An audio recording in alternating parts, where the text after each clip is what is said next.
Une double agression ce matin dans une école à Marseille, tous les détails dans cette édition. À Arles, la Feria du Riz s'annonce historique cette année, on vous dit pourquoi.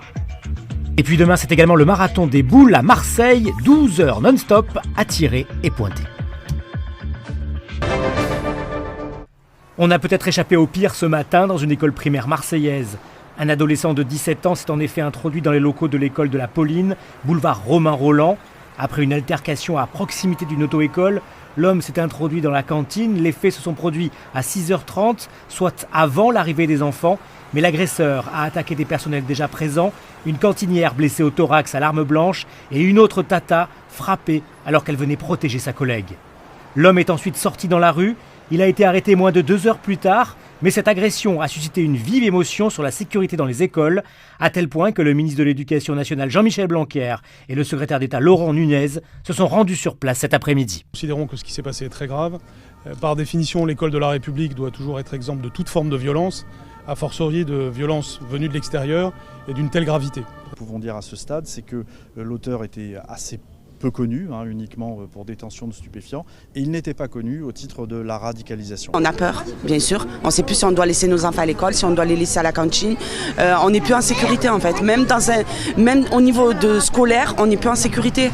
Le pronostic vital de la première agent qui a reçu les coups d'arme blanche n'est pas engagé, bien qu'il ait été atteinte au niveau du thorax. Elle relate que l'intéressé aurait proféré Allahu Akbar, ce qui reste à confirmer dans le cadre par ailleurs de propos qui semblent confus.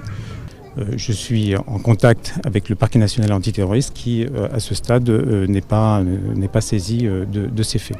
Il y a de plus en plus de violence, que ce soit à 6h20 ou à 18h, on n'est pas à l'abri de tout, de n'importe quoi. Voilà, nous on réclame depuis un moment des médiateurs à l'ouverture des portails, que ce soit à 8h20, 11h20, 13h20 et 16h.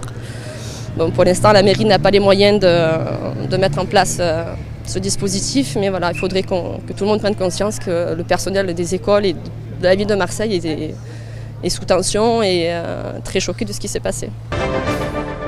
Les arènes d'Arles se préparent et pour cause, ce week-end a lieu la Feria du Riz. Cette année, les organisateurs ont fait appel à la fondation Van Gogh qui a effectué une décoration sur le sable et dans les arènes. Début des festivités demain samedi. Ça commence demain avec la corrida goyesque qui est un événement chaque année, mais particulièrement cette année avec la Despedide de Juan Bautista, qui s'annonce guichet fermé. Donc c'est vrai que pour nous c'est quelque chose d'unique, c'est pas arrivé depuis des années, donc c'est un moment très particulier.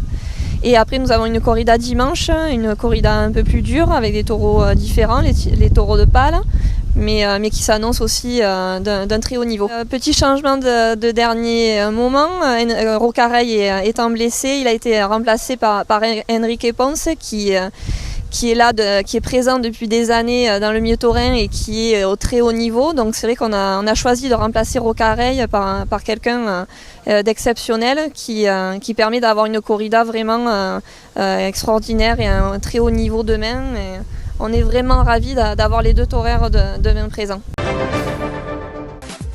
C'est un véritable marathon pour les pétanqueurs. Les 12 heures boulistes ont lieu ce samedi de 9h à 21h sur les plages du Prado à Marseille. 10e édition, tout a commencé sur l'esplanade Gannet du stade Vélodrome et ensuite pour des raisons d'agrandissement et de rénovation de l'enceinte olympienne, nous sommes allés sur les plages du Prado. Alors un marathon, vous le précisiez, qui se dispute en triplette, des parties au temps et par addition de points. On y joue en famille, entre amis. C'est un concours qui nécessite de l'adresse évidemment, mais aussi de l'endurance. Et je peux vous assurer qu'à l'issue de ce marathon, généralement, les lauréats dorment bien la nuit qui suit.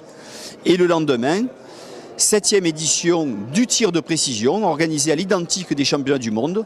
Compétition toujours spectaculaire et attrayante, qui réunit 64 tireurs. Alors, pas forcément tous d'élite, mais si vous voulez, c'est un petit peu à l'image de Marseille-Cassis, la course pédestre, où tous les ans, les coureurs essaient d'améliorer leur chrono.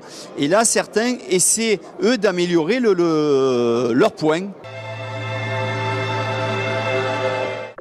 Pourra-t-on aller à la plage ce week-end? Pas forcément, car il y aura beaucoup de vent, 50 à 60 km/h de Mistral, un ciel dégagé, mais des températures fraîches. Et en effet, le matin, 8 degrés à Digne, 9 à Manosque, 15 à Marseille et Arles, 16 à Avignon. L'après-midi, il fera un petit peu plus chaud, évidemment. 28 à Manosque, 27 à Aix, 28 à Marseille, 27 à Arles et Avignon. En ce samedi, nous fêtons les Rennes.